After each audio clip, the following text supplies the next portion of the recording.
Totoo po ba kayo po ay nagde-deliver po ng pera doon po sa bahay ni Congressman Saldico? Meron daw pong isang tao. Matagal na po niya kung gustong kausapin para sa isang paglalahad. Ito pong mga driver na ito, si Andre Balatbat, Christian Santiago, na binanggit po ni D. Alcantara na nagde-deliver po ng pera kay Congressman Saldico.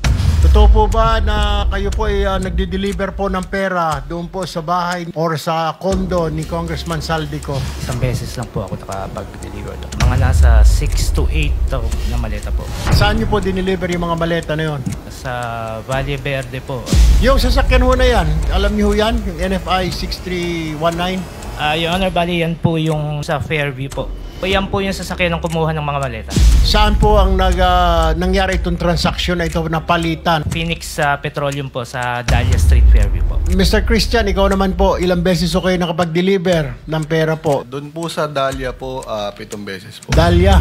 Per deliver po, nasa 8 to 10 na maleta po. Meron daw pong isang tao. Matagal na po niya kung gustong kausapin para sa isang paglalahad. Ako po si Orly Gutisa, isang dating sundalo. Noong December 5, 2004, na-hire ako bilang security consultant sa Ako Bicol Party List or AKB kay Congressman Saldico. Tuwing may duty detail ako, pumupunta kami sa 28 Ladybug Corner, Dragonfly, Valle Verde 6, Pasig City. Tagabuhat lang ako ng malita ng basura. Ang ibig sabihin ng basura ay malita na may lamang pera. Ang bawat malita ay may lamang humigit kumulang 48 million pesos at nire-receive ni John Paul Estrada at Mark Tiksay. Ang isang ehemplo na nagdala ng pera ay si Congressman Eric Yap ng AXIS Party List. 46 na malita ang dala niya sa bahay ni Congressman Saldico sa Valle Verde 6. Pagkatapos mabilang, sinakay namin sa mga sakyan patungo sa Horizon Residence sa Taguig at dumiretso kami sa basement upang may baba ang nasabing basura. Nag-akyat kami ng 46 na malita. Ibababa lamang namin ay 35 malita para i-deliver sa bahay ni House Speaker Martin Romualdez sa 42 McKinley Street, Taguig. 3 beses ako mismo ang nag-deliver ng basura sa bahay ni Congressman Saldico at sa mga bahay ni Speaker Romualdez. Alin-aling bahay Yung ang 42. pinagdideliveran mo sa panig ni former Speaker Martin Romualdez? Noong nakaraan, 19 Nara, yung dating bahay ni Michael Yang. Nabili ni Speaker Martin yung bahay ni Michael Yan? Allegedly, Your Honor. Yan ba si Paul na binabanggit mo? I confirm, Your Honor. Yun nga po, Your Honor. Sino yan? Mark Tiksay. Totoo po ba kayo po ay nagde-deliver po ng pera doon po sa bahay ni Congressman Saldico? Meron daw pong isang tao. Matagal na po niya kung gustong kausapin para sa isang paglalahad. Ito pong mga driver na ito, si Andre Balatbat, Christian Santiago, na binanggit po ni D. Alcantara na nagde-deliver po ng pera kay Congressman Saldico. Totoo po ba na kayo po ay nagde-deliver po ng pera doon po sa bahay or sa condo ni Congressman Saldico? Isang beses lang po ako nakapag-deliver doon. Mga nasa 6 to 8 na maleta po. Saan niyo po dineliver yung mga maleta na yon? Sa Valle Verde po. Yung sasakyan ho na yan, alam niyo ho yan? Yung NFI 6319? Your Honor, bali yan po yung sa Fairview po.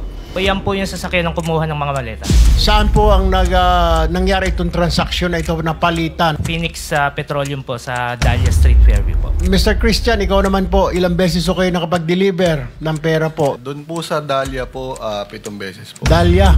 Per deliver po, nasa 8 to 10 na maleta po. Meron daw pong isang tao. Matagal na po niya kung gustong kausapin para sa isang paglalahad.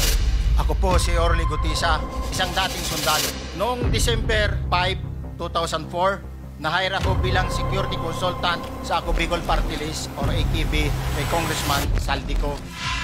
Tuwing may duty detail ako, pumupunta kami sa 28 Ladybug Corner, Dragonfly, Valle Verde 6, Pasig City.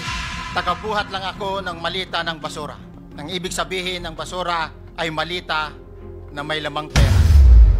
Ang bawat malita ay may lamang humigit kumulang 48 million pesos at nire-receive ni John Paul Estrada at Mark Tiksay. Ang isang ehemplo na nagdala ng pera ay si Congressman Eric Yap ng AXIS Party List.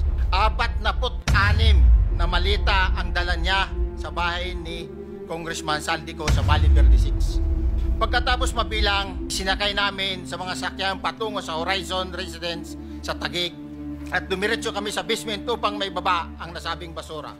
Nag-akyat kami ng 46 na malita. Ibababa lamang namin ay 35 malita para i-deliver sa bahay ni House Speaker Martin Romualdez sa 42 McKinley Street, Taguig. 3 beses ako mismo ang nag-deliver ng basura sa bahay ni Congressman Saldico at sa mga bahay ni Speaker Romualdez.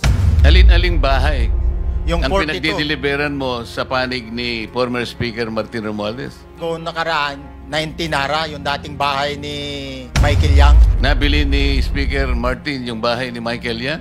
Allegedly, Your Honor. Yan ba si Paul na binabanggit mo? I confirm, Your Honor. Yun nga po, Your Honor. Sino yan? Mark Tiksay.